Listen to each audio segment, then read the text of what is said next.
Hello aspirants, welcome to my channel judiciary with Ruchi. कैसे हैं आप सब? Hope you are going good with your preparations and you are in pink of your health. So before starting, आज हम कुछ discuss करना चाहते हैं कि जो भी जुडिशरी एस्पिरेंट्स हैं, it is very very recommended to all of you कि प्लीज़ आप कोई भी सब्जेक्ट पढ़ रहे हों, कोई भी any of the bare act you're reading you're preparing, उसका एक टॉपिक ख़त्म होने के बाद guys please write the answer. Means answer writing करने के लिए आपको डेली एक आंसर लिखना है। सही लिखें, गलत लिखें, नोटबुक में से देख के लिखें, बेयर एक्ट में से देख के लिखें, पर जो भी टॉपिक आप कर रहे हैं उसे प्लीज़ एक बार मेंस के तौर पर एक आंसर राइटिंग ज़रूर करें। क्वेश्चंस आपको चाहिए तो आप पिछले वाले प्रीवियस ईयर के पेपर्स में से देख के और कोई भी क्वेश्चन जो आपने कर रखा है टॉपिक, उससे रिलेटेड कोई भी क्वेश्चन अटेम्प्ट करने की कोशिश करें। आप ये डेली बेसिस पे किसी भी एक सब्जेक्ट का एक आंसर लिखें और ये बहुत बहुत हेल्पफुल रहेगा आप लोगों के लिए। By the time you will finish your preparation for the judiciary, you will see कि आपके अंदर एक बहुत ड्रास्टिक चेंज आ चुका है और वो इतना अच्छा है कि अब आपको आंसर लिखने में कोई परेशानी नहीं होगी। ठीक है guys, so this was for today. Now we are starting with the things. So कल हमने किया था फिटनेसेस के बारे में, आज हम कुछ और चीज़ों के बारे में डिस्कस करेंगे। आज हम प्रूव डिसप्रूव्ड भी करेंगे। उससे करने से पहले जो है एक चीज़ है, एक लॉ है जिसका नाम है फॉल्सिस इन उनो फॉल्सिस इन ओमनिबस।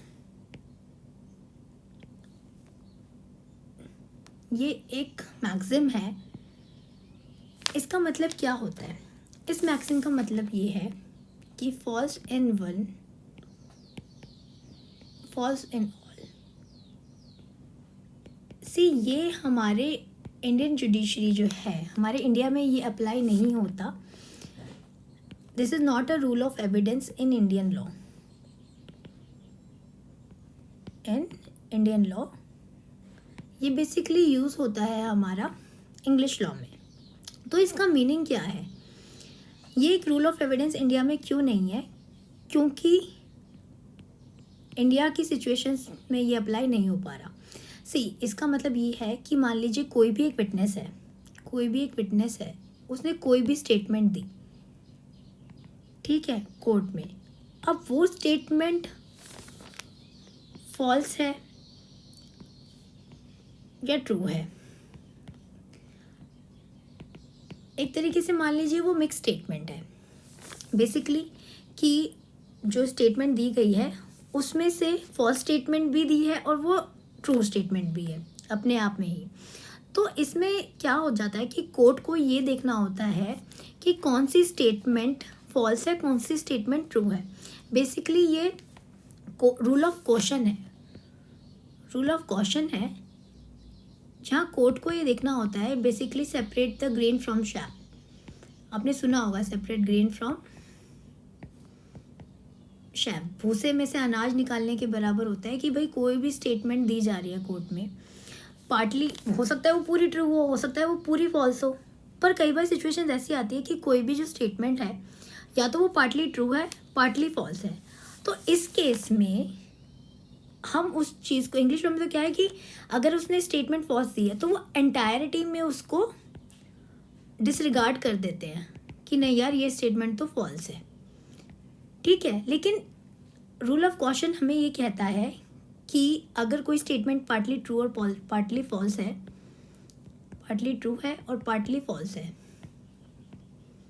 तो जितनी स्टेटमेंट फॉल्स है उसको तो कोर्ट डिसरिगार्ड कर देगा और जितनी उसमें से ट्रू है वो एडमिट कर लेगा, ठीक है। बेसिकली इसका मतलब ये है कि मैंने स्टेटमेंट दी कि भाई मैंने उसको देखा कि उसने उसे चाकू से खून कर दिया और उसके बाद उसने उसकी बॉडी के छोटे छोटे टुकड़े करके और उसको नदी में बहा दिया। या फिर ऐसी कोई स्टेटमेंट दी जा रही है विटनेस के थ्रू कि हाँ सर मैंने देखा था, उन दोनों की लड़ाई होती रहती है, ज़रूर इसी ने उसका किया होगा, मैंने देखा था और उसने उसको गन से गोली मार दी और उसके यहाँ हेडशॉट दिया उसको एक ज़ोर से। तो इस तरीके की कोई भी स्टेटमेंट है, कोई भी विटनेस अपनी गवाही दे रहा है कि हाँ भाई उसने देखा था, तो उस केस में कोर्ट ने जो भी उसकी स्टेटमेंट दी गई है विटनेस के थ्रू, उस कोर्ट को ये कंसिडर करना होगा कि उसमें से कितनी स्टेटमेंट फॉल्स है, कितनी स्टेटमेंट ट्रू है, on the basis of other facts and circumstances of the case. उसके अकॉर्डिंग कोर्ट चेक करेगा और उसमें से जो फॉल्स स्टेटमेंट होगी उसको डिसरिगार्ड कर देगा, ना कि उसको एंटायरिटी में उसको डिसरिगार्ड करेगा। जहाँ तक कोर्ट को लगता है वो ट्रू है दैट विल बी एक्सेप्टेबल, और जहाँ नहीं है वो डिसरिगार्ड कर दी जाएगी।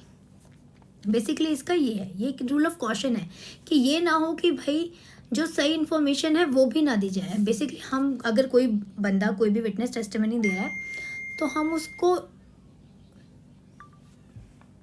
उसको ये कह के नहीं कह देंगे कि हाँ भाई तूने तो फर्स्ट स्टेटमेंट दी है, तू तो लायर है, तू तो झूठा है। तो उसको पूरा को हम लायर नहीं कह सकते, उसको पूरी स्टेटमेंट को हम डिसरिगार्ड नहीं करेंगे। हाँ, अगर कोर्ट को लगता है कि हाँ भाई ऐसी कोई भी स्टेटमेंट है जिसके रिगार्डिंग उसको मुश्किल हो रहा है ये सेपरेट करना कि क्या सही है, क्या गलत है, क्या स्टेटमेंट फॉल्स है, क्या स्टेटमेंट ट्रू है, तो उस केस में कोर्ट चाहे तो पूरी स्टेटमेंट को डिसरिगार्ड कर सकता है। This is about the falsus in uno and falsus in omnibus, false in one, false in all। तो ये रूल ऑफ कॉशन था जो हमारे यहाँ अप्लाई एज सच पर्टिकुलरली नहीं होता, पर हम उसे कॉशन की तरह लेके चलते हैं और उसको एक्सेप्ट भी कर लेते हैं। ठीक है, now we are proceeding towards the proved. See proved क्या कहना चाह रहा है बेसिकली कि a fact is said to be proved. Fact जो है उसे प्रूफ कब कहा जाएगा, कब किसी फैक्ट को हम प्रूफ कहेंगे, कब किसी फैक्ट को हम डिसप्रूफ कहेंगे, कब किस फैक्ट को हम नॉट प्रूफ कहेंगे। बेसिकली क्या हो रहा है यहाँ पे, प्रूफ किस चीज़ का, किसी भी फैक्ट को प्रूफ करने की बात हो रही है। तो जिस फैक्ट को प्रूफ करने की बात हो रही है उसमें बेसिकली हम डिग्री ऑफ सर्टेनिटी देख रहे हैं, डिग्री ऑफ सर्टेनिटी देख रहे हैं कि कितनी वो स्टेटमेंट जो है वो कितनी ट्रू है, कितनी श्योर है, कितनी सर्टेन है, कितनी डेफिनेटिव है। बेसिकली इस तरीके से देख रहे हैं। ठीक है, तो उसकी डिग्री ऑफ सर्टेनिटी हम चेक करते हैं उस फैक्ट को, किसी भी फैक्ट को प्रूफ, डिसप्रूव या नॉट प्रूफ करने के लिए। ठीक है, तो ये तो हो जाएगा हमारा तीनों का एक पूरा निचोड़। तो अब हम इसमें एक बार बेयर लैंग्वेज रीड करते हैं, देन विल प्रोसीड। तो बेयर लैंग्वेज क्या कहती है, देखिए, a fact is said to be proved when after considering the matters before it the court believes it to exist. कोई भी मैटर कंसिडर करने का, दिस मैटर्स जो बिफोर इट दे रखा है, जो ये मैटर्स डिस्क्राइब कर रखे हैं ना, ये खाली एविडेंशियरी फैक्ट्स नहीं है कि खाली हम एविडेंशियरी फैक्ट्स की बात कर रहे हैं। No, this is a normal fact. कोई भी नॉर्मल फैक्ट जो कोर्ट के सामने कंसिडरेशन के लिए आता है, जो फैक्ट इन इशू नहीं है, ठीक है, जिसको डिस्प्यूटेड नहीं है जो फैक्ट, उस मैटर के लिए भी ये एप्लीकेबल है। कोई भी मैटर कोर्ट के सामने आया एंड कोर्ट इधर बिलीव्स इट टू एग्जिस्ट, या तो बिलीव करता है कि वो फैक्ट एग्जिस्ट कर रहा है, या उसकी एग्जिस्टेंस सो प्रोबेबल है। प्रोबेबल मतलब उसकी प्रोबेबिलिटी बहुत ज़्यादा है, कोर्ट को लगता है कि हाँ यार ये तो होगा ही, इसकी प्रोबेबिलिटी एग्जिस्टेंस की इतनी है। तो इस केस में considers its existence so probable that a prudent man ought under the circumstances of a particular case। तो कोई भी एक ordinary prudent man है, prudent means कोई भी एक wise, एक practical बंदा है, ठीक है, wise practical, जो with care के साथ कोई भी ऐसा बंदा है जो उस फैक्ट को अगर कंसिडर करेगा तो उससे मानेगा कि वो एग्जिस्ट कर रहा है। He will take it as existed. ठीक है, तो ये हो जाएगा हमारा प्रूव्ड। ठीक है, कि हमने भाई और सारी चीज़ों को कंसिडर करते हुए, फैक्ट्स एंड सर्कमस्टांसेस को कंसिडर करते हुए कोर्ट इस नतीजे पे पहुंचता है कि हाँ भाई ये जो फैक्ट है वो एग्जिस्ट कर रहा है। फर्स्ट केस तो ये हो गया।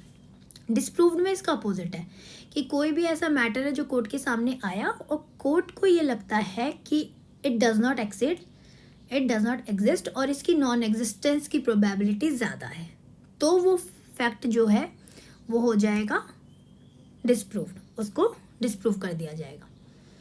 ठीक है, आ रहा है समझ में? डिस्प्रूव कब होगा? जब ऑपोजिट होगा ना, जब हम बोलूँगी कि हाँ भाई ये पेपर है, ये पेपर में आया है, पर आप ऐसे कहते हैं कि नहीं जी ये तो पेपर है ही नहीं, तो उस चीज़ के रिगार्डिंग जब भी आप एविडेंस देंगे और कोर्ट को लगेगा नहीं है, वो प्रूव होगा, तो उसको कोर्ट डिस्प्रूव कर देगा कि हाँ भाई नहीं है। आप कह रहे हैं, मैं कह रही हूँ नहीं है, तो डिस्प्रूव करना है अदर पार्टी को। नॉट प्रूव्ड में क्या है? ऐसी स्टेट, नॉट प्रूव्ड में क्या है? ऐसी स्टेट जहाँ फैक्ट ना तो प्रूव हो पा रहा है ना वो नॉट प्रूव हो पा रहा है, it is in somewhere middle, ना तो उसको प्रूव कर पा रहे हैं ना उसको डिस्प्रूव कर पा रहे हैं। ठीक है, तो उसको हम बोलेंगे नॉट प्रूव्ड। ठीक है, आप समझ पा रहे हैं? Please if you are getting it just let me no.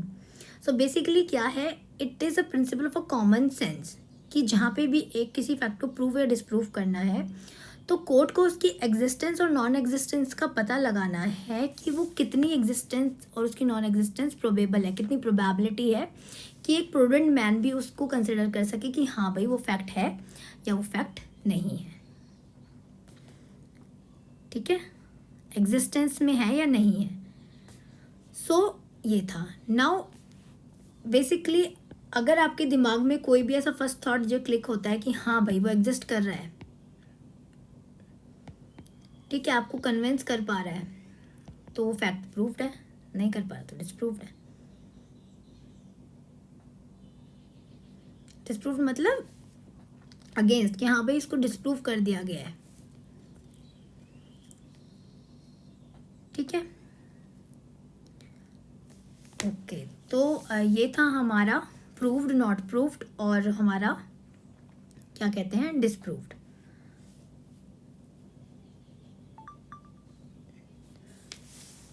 ठीक है, तो ये हमने कर लिया है।